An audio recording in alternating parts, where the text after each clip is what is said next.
Greensboro is rich in history. From the Battle of Guilford Courthouse to the lunch counter sit-ins in the civil rights movement, Greensboro's seen plenty of historic movements. Now, a YMCA is looking at that history as the location gets ready to become history. WFMY News 2's Adoria Chumba is taking a closer look at that past and the location's future. On a cold, blistery day in 1939, thousands of African Americans lined Market and Dudley streets to dedicate a three-story YMCA. It was built specifically for them because segregation meant they couldn't use other YMCAs in Greensboro.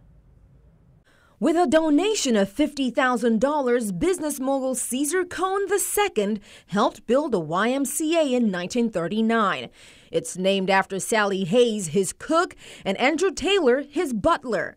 Former Postmaster Enola Mixon recalls its role during the Jim Crow and Civil Rights era. At that time, you couldn't meet on the campus at A&T, so we met here at Hayes Taylor YMCA on Monday nights and figured out ways and things of how we could support the students in their efforts. But it also meant a lot to the community. Hayes Taylor YMCA is a spirit.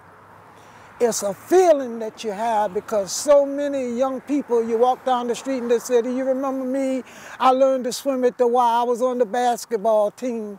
79 years later, it's coming down to make way for North Carolina A&T State University's $90 million engineering research and innovation complex, opening in late 2021. It's designed to provide state-of-the-art training to our College of Engineering folks so they can be able to continue to be competitive in the job market once they graduate from the university. I had the dedication of this building on New Year's. A welcome change with mixed emotions. 1939 is when they went into this building.